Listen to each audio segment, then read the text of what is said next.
Now is Lisa Raitt, former minister in the Stephen Harper government. She is currently vice chair of global investments at CIBC. Lisa, thank you for making the time. It's my pleasure, Michael. Listen, I want to begin with the significance of this moment. How significant is it for a finance minister to resign just hours before tabling a fall economic statement?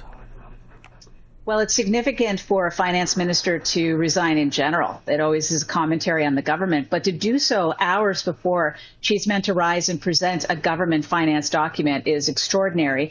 And I would say that to do so before she has to announce it, and then sending out a letter to the prime minister indicating that she felt that he was thinking about his own personal political stance as opposed to thinking about the benefit of the country is catastrophic. Catastrophic. Is that the one part of the letter that really stood out for you? Because I have to say, when it was put on social media this morning, I was looking at it and I couldn't believe just how frank and really how unleashed she was in that letter.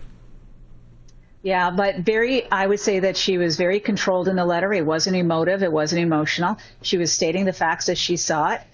She wasn't complaining about the fact that he was demoting her. What she said was, we have come at a crossroads, and the crossroads have led me to be concerned that you're spending too much money, boss, and that we're going to need it in order to be able to deal with what's happening to the south of the border. I disagree with you, and as a result, I'm going to leave cabinet.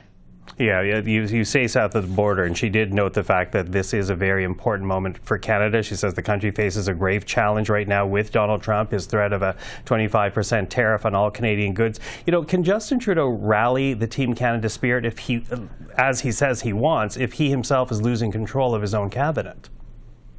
Not only the cabinet part, but I mean, even more damning is the commentary in there about the minister observing that the prime minister may have been picking fights with premiers, and that doesn't actually help when it comes to having a Team Canada approach. The timing of the premier's meeting in Toronto today, saying pretty much the same thing, that they want Team Canada and that they don't want to have this political infighting. It all paints a big picture of a prime minister focused on himself only, not on the fortunes of the country, and making decisions that aren't for the benefit of Canadians. And that in and of itself is very damning. Yeah, damning. I'm wondering about the potential damage of it beyond Canada, though, because, of course, when you talk about a fall economic statement, it's not just Canadians that are watching it. You have rating agencies internationally watching it, investors watching it. How would they react to the political drama that's preceded today's economic statement?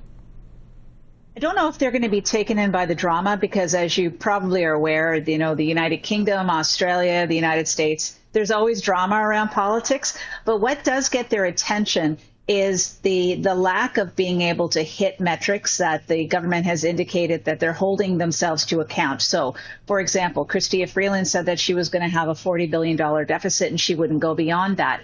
But the reality is that how big the deficit may not have as much an impact as the fact that Chrystia Freeland promised one thing and couldn't deliver on it. That makes the rating agencies and other economists think, well, where does it all end? And what is the plan for Canada in the long term? And what kind of trust do we have in order to give assurances to people who are investing that this is a good bet? Now, we just heard from Mr. Poilievre earlier. He basically said that, Trudeau is losing control of his own government. He wants an election sooner rather than later. Do you think he'll get one? He could. I mean, from a purely procedural basis, those supplementary estimates, which I know is inside baseball, but I know that the folks who watch this show think about these kinds of things. But the supplementary estimates, although they have passed the House of Commons, still have to go through the Senate. If any amendments are made in the Senate, they have to come back to the House for approval again. And what's left in the House for them to take a look at these? Could the government fall on a Senate sending back supplementary estimates? That is a possibility. So it doesn't necessarily have to be a confidence motion sometime in April for the government to be in a precarious situation. Now, of course, you've been in politics. You've been watching politics a long time. Do you think there's any way forward for Justin Trudeau other than a resignation? Yeah, an election. I'm team election on this, Michael. I think that he has let it go too far. His time to resign probably was in the summer when the rest of his team wanted him to, meaning a lot of the MPs. He chose not to. He wants to carry them into the next election. I say he should get his wish, that he should take them into the next election, and that he should call an election as soon as he possibly can and let the Canadians have a vote on whether or not they want him to be truly at the helm of negotiating with the United States after Donald Trump get sworn in on January 20th. You raise a good point about negotiating with Donald Trump and how much faith Canadians can have in it.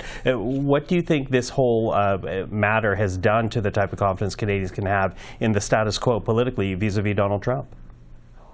Well, I don't think Mr. Trudeau is strategically adept. Let me just put it this way. The clown show, for lack of a better word, that has come out on the last 48 hours is stunning.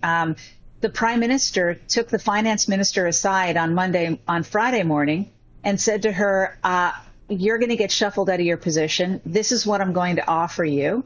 By the way, though, I still want you to stand up on Monday and deliver a fall economic update that you don't agree with, filled with things that I told you to put in there. And then 2 days later, we're going to fire you and bring in somebody else who's probably going to say that your fall economic update was a mistake.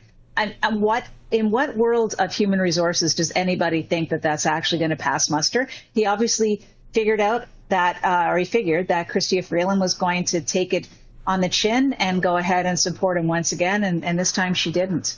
So he doesn't have, I think, the capacity or the understanding of strategy writ large in order to not understand what an opposing force is going to do if you make a certain action. It's fundamentals of negotiations. He is blind to what other people may or may not do. Lisa, always appreciate the time. Thank you for that. My pleasure. Thanks, Michael.